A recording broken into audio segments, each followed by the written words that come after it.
মুস্তাফিজকে IPL থেকে বাদ দেওয়ার পরই নিরাপত্তা ইস্যুকে সামনে এনে বাংলাদেশ ভারতে গিয়ে বিশ্বকাপে খেলতে চায় না। তাদের দাবি এক, মুস্তাফিজকে যদি নিরাপত্তা দিতে ব্যর্থ হয় ভারত, তাহলে পুরো বাংলাদেশ টিম, সাংবাদিক এবং টাইগার ভক্তদের কিভাবে নিরাপত্তা দেবে তারা। এই ইস্যু নিয়ে আইসিসির সাথে মেইল, ভার্চুয়াল মিটিং এবং শেষ পর্যন্ত আইসিসির কর্মকর্তারা বাংলাদেশ এসে ভ্রমণ করেছে মিটিংও, আসেনি কোনো সুরাহা। পরিবেশ, পরিস্থিতি ও বাস্তবতার নিরিখে শ্রীলঙ্কায় গিয়ে বিশ্বকাপ খেলার স্বপ্ন পূরণের সম্ভাবনা এখন খুবই কম। বাংলাদেশের দাবি সম্ভবত ধোপে টিকবে না, এমনই ইঙ্গিত মিলছে। ইএসপিএন ক্রিকে ইনফো জানিয়েছে, বাংলাদেশের গ্রুপ পরিবর্তনের প্রস্তাব নাকচ করে দিয়েছে আইসিসি। আপাতত সহ আয়োজক শ্রীলঙ্কায় ম্যাচ খেলা নিয়েও তাই শঙ্কা রয়েছে। আগামী ২১ জানুয়ারি নির্ধারণ হবে বাংলাদেশের বিশ্বকাপ ভাগ্য। তবে ২১ তারিখের মাঝে জানাতে হবে সিদ্ধান্ত। বিসিবিকে এমন কিছুই জানায়নি আইসিসি বলে জানান বিসিবি। বাংলাদেশ খেলতে না চাইলে বিকল্প দল বেছে নিতে হবে আইসিসিকে। সেক্ষেত্রে র্যাঙ্কিং অনুযায়ী স্কটল্যান্ড সুযোগ পাওয়ার সম্ভাবনা রয়েছে। তবে সবকিছু নির্ভর করছে আগামী ২১ জানুয়ারি বিসিবির চূড়ান্ত সিদ্ধান্তের ওপর। সেই সিদ্ধান্ত জানার জন্য অপেক্ষা করতে হবে আরও ২ দিন। ২০০৯ সালে জিম্বাবুয়ে সরে দাঁড়ানোর পরও স্কটল্যান্ড সুযোগ পেয়েছিল টি-20 বিশ্বকাপে। এরই মাঝে রোববার বিকেলে একটি খবর বাংলাদেশের বিশ্বকাপ খেলার প্রায় নিভে যাওয়া প্রদীপটিতে নিভু করে জ্বালিয়ে রেখেছে। হঠাৎ করেই খবর এসেছে, বাংলাদেশের দাবির প্রতি একাত্মতা প্রকাশ করেছে পাকিস্তান ক্রিকেট বোর্ড পিসিবি। তাদের মতে, ভারতের মাটিতে খেলতে গিয়ে বাংলাদেশ যে নিরাপত্তা ও সুরক্ষা নিয়ে শঙ্কা প্রকাশ করেছে তা যৌক্তিক। সে কারণেই পাকিস্তান ক্রিকেট বোর্ড বাংলাদেশের পাশে এসে দাঁড়াতে প্রস্তুত এবং বিসিবিকে সব ধরনের সহযোগিতা দিতেও আগ্রহী, এমনটাই খবর জানিয়েছে পাকিস্তান গণমাধ্যম জিও টিভি। আর যদি সত্যি পিসিবি থেকে এমন কোনো আনুষ্ঠানিক ঘোষণা আসে, তা এবারে টি-20 বিশ্বকাপে অবশ্যই এক নতুন মাত্রা যোগ করবে। শুধু তাই নয়, পাকিস্তানি সংবাদ মাধ্যম জিও সুপার এর এক প্রতিবেদনে বলা হয়েছে, টি-20 বিশ্বকাপের জন্য পাকিস্তান দলের সব ধরনের প্রস্তুতি আপাতত বন্ধ রাখার নির্দেশ দিয়েছে পিসিবি। টিম ম্যানেজমেন্টকে একটি বিকল্প পরিকল্পনা তৈরি রাখতে বলা হয়েছে। এছাড়া বাংলাদেশ ক্রিকেটের পাশে সবসময় দাঁড়িয়েছে পাকিস্তান। আইপিএলে বাংলাদেশি ক্রিকেটারদের সেভাবে মূল্যায়ন না করলেও পিএসএলে প্রায়ই দেখা যায় বাংলাদেশিদের নিতে। এবারও মুস্তাফিজকে যখন আইপিএল থেকে বাদ দেয়া হয়, তখনই হাত বাড়িয়ে দিয়েছে পিএসএল। শুধু তাই নয়, পাকিস্তানের সাবেক ক্রিকেটারদের মুখে প্রায় বাংলাদেশি ক্রিকেটারদের নিয়ে ভূয়সী প্রশংসা শোনা গেছে।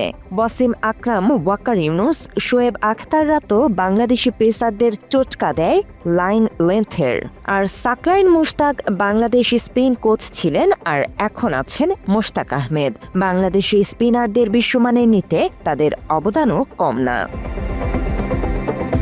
মাত্র ৩০% টাকায় জমির মালিক হয়ে নতুন বাংলাদেশের গড়ে তোলার স্বপ্ন দেখা বাংলা বসতি।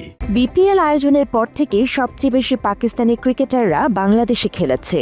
শহীদ আফ্রিদি, আব্দুর রাজ্জাক, বাবর আজম, মোহাম্মদ রিজওয়ান, শাহিন শাহ আফ্রিদি, নাসিম শাহ, মোহাম্মদ সামি, উমর আকমাল, কামরান আকমালরা খেলেছে বিপিএলে। শুধু তাই নয়, ওয়াসিম আকরাম, শোয়েব আক্তাররা হয়েছে বিপিএল এর দলগুলোর মেন্টর। ওয়াকার ইউনুস তো কোচও হয়েছেন বিপিএলে।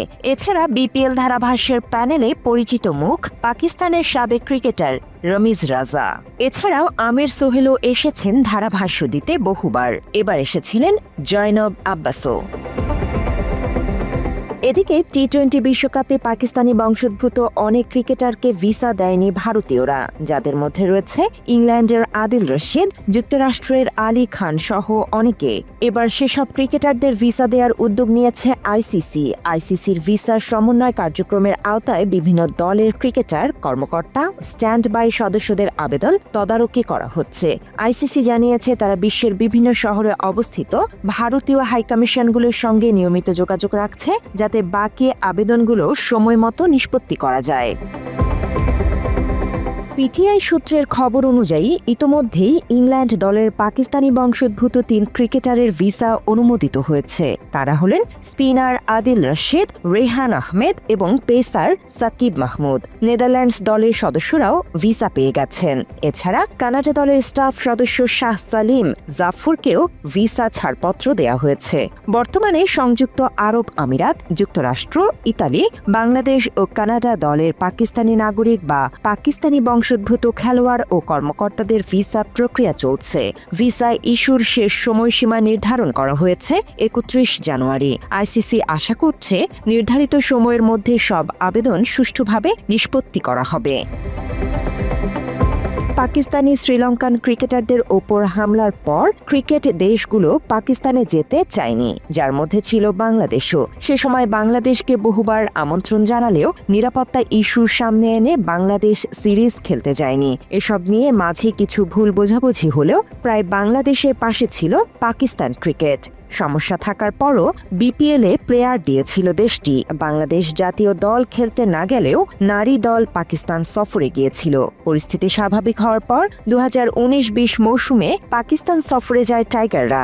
তবে বাংলাদেশ যখনই বিপদে পড়েছে তারা তাদের পাশে সবসময় পেয়েছে পাকিস্তানকে। টি-20 বিশ্বকাপে তাই বাংলাদেশের পাশে এসে দাঁড়িয়েছে দেশটি। পাকিস্তানের বাংলাদেশের প্রতি এই সিদ্ধান্তকে সাধুবাদ জানিয়েছে ক্রিকেট ভক্তরা। সিকিউরিটি ইস্যুস নিয়ে একটা কথা চলতেছে যে মুস্তাফিজ ইন্ডিয়াতে গেলে হয়তো সিকিউর থাকবে না।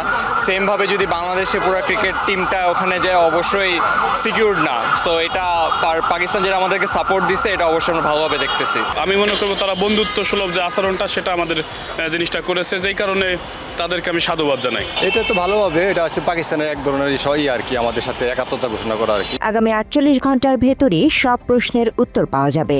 বাংলাদেশ খেলবে কি বিশ্বকাপ, পাকিস্তান কি করবে সব জানা যাবে। এখন শুধু অপেক্ষার পালা।